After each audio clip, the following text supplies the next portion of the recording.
বাবা আসতে আমার খুব ব্যথা লাগছে, এখন ছাড়ুন আবার পরে। হ্যালো বন্ধুরা, আজকে আমি আরও একটা নতুন ভিডিও নিয়ে হাজির হয়েছি। চলুন শুরু করা যাক। এই গল্পটা আমার আর আমার মেয়ের গোপন কাহিনী।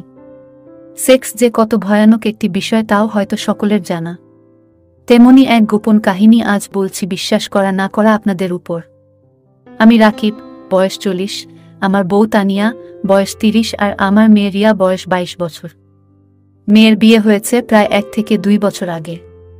আমি শহরে ব্যবসা করি, প্রায় 10 থেকে 15 বছর হয়েছে।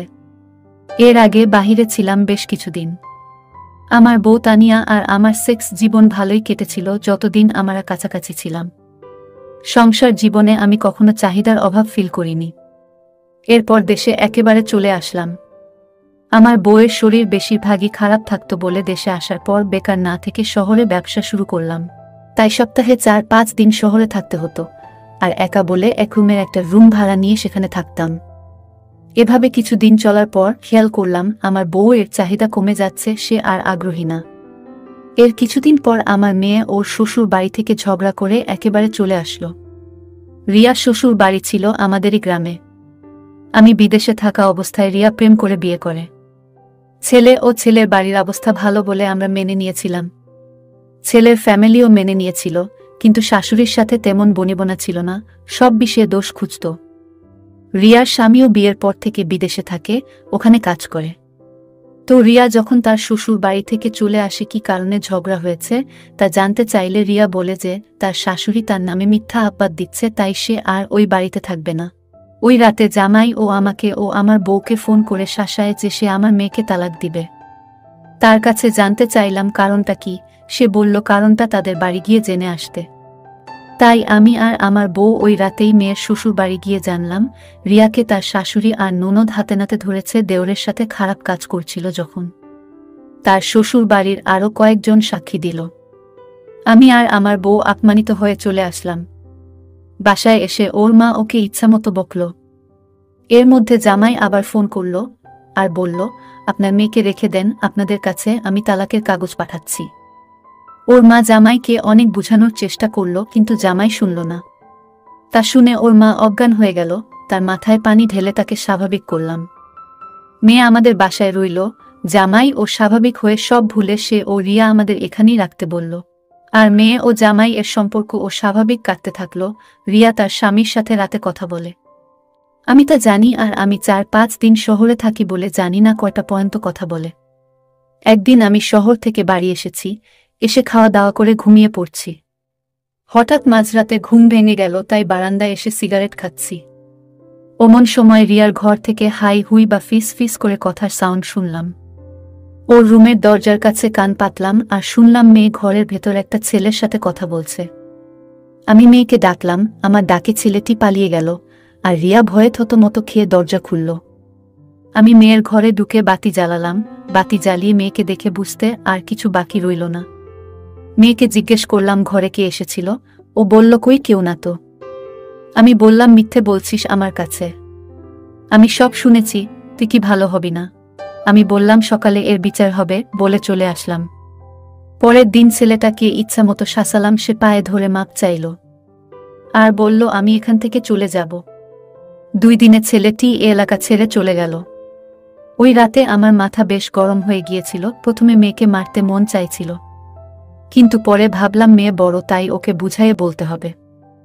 এরপর হঠাৎ কি হলো, মেয়ের এলোমেলো অবস্থায় থাকা দৃশ্যটা চোখে ভেসে উঠল। আর একটা জিনিস আমার মাথায় তখন খারাপ চিন্তা বেড়ে গেল। ভাগ্যের কি লিখন, ওই রাতে আমার বউ অসুস্থ হয়ে পড়ে। পরে শহরে এনে ডাক্তার দেখালে ডাক্তার রাতে তার সাথে শুতে নিষেধ করে। আমি কিছু দিনের মধ্যে আমার চাহিদা টের পেলাম। এর মধ্যে বাড়িতে বউ অসুস্থ থাকায় আমার এক দূর সম্পর্কের বিধবা বোনকে আনা হয়েছে কাজের জন্য। আর সে বোনের সাথে আমার ভাব হয়ে যায়। সে বারান্দার কেবিনে একা ঘুমাতো, তাই এক রাতে তার সাথে খারাপ কাজ করলাম। একদিন মেয়ের কাছে ধরা পড়ে গেলাম। এরপর সে বোনকে বিদায় করে দেওয়া হলো।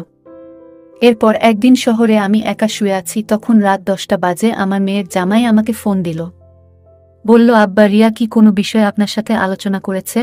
আমি বললাম, না তো কোনো বিষয়ে। পরে জামাই বলল ওদের ছেলে মেয়েকে শহরে ভর্তি করবে, ওরা এই সিদ্ধান্ত নিয়েছে। রিয়া আপনার সাথে আলোচনা করবে, যেভাবে ভালো হয় সেভাবে আপনি কইরেন। আমি বললাম ঠিক আছে।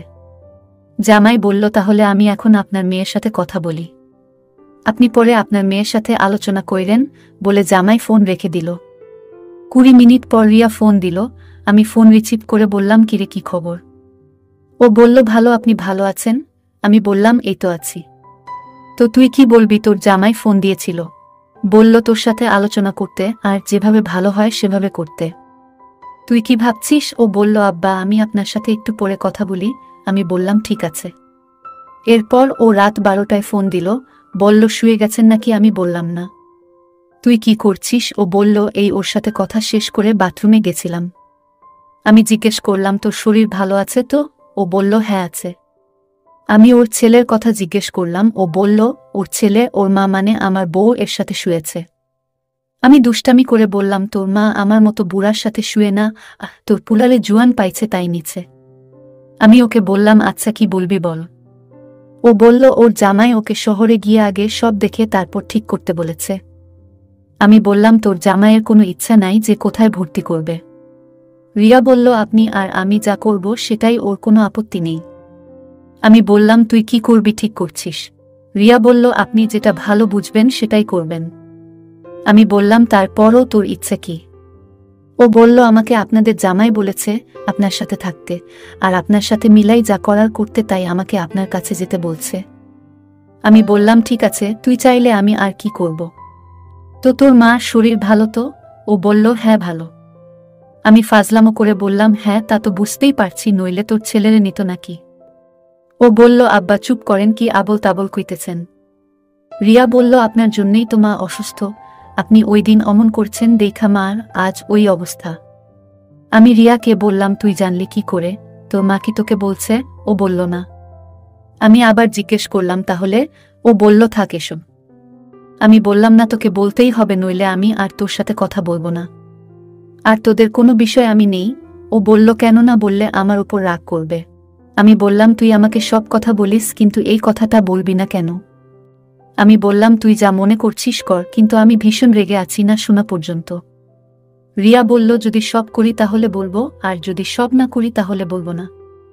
ও বলল আমার মা আমার ছেলের নিচে তাই কষ্ট, তাহলে আপনিও নেন। আমি বললাম দে। ও বলল আমি কেন দিব, তুমি নিয়ে নেন। আমি বললাম কাকে নিব? ও বলল আমি কি জানি। আমি পরের দিন বাড়ি এলাম, মেয়েও আমাকে দেখে খুশি হলো। আমি বুঝতে পারলাম মেয়ে ও রাজি আমার প্রস্তাবে। আমি রাতে খাওয়া দাওয়া করে শুয়ে গেলাম। সবাই ঘুমিয়ে গেলে আমি রিয়ার রুমে চলে যাই। আমি আসবো বলে রিয়া রুমের দরজা খুলে রেখেছিল। আমাকে দেখে ও খুব খুশি হলো। তারপর আমি ওর চাহিদা মেটালাম আর ও আমার চাহিদা মেটালো। এরপর থেকে আমরা দুজন প্রতিদিন রাতে এসব করি, কেউ জানতেও পারে না। যাই হোক, আজকের ভিডিওটি এই পর্যন্ত। এই গল্পটি সম্পূর্ণ কাল্পনিক একটা ঘটনা, শুধুমাত্র আপনাদের বিনোদনের জন্য বানানো হয়েছে, দয়া করে কেউ মাইন্ডে নেবেন না। যদি আমাদের ভিডিওগুলি ভালো লাগে তাহলে লাইক, কমেন্ট এবং শেয়ার করুন, আর সবার আগে ভিডিও পেতে আমাদের চ্যানেলটাকে সাবস্ক্রাইব করুন। সবাইকে ধন্যবাদ।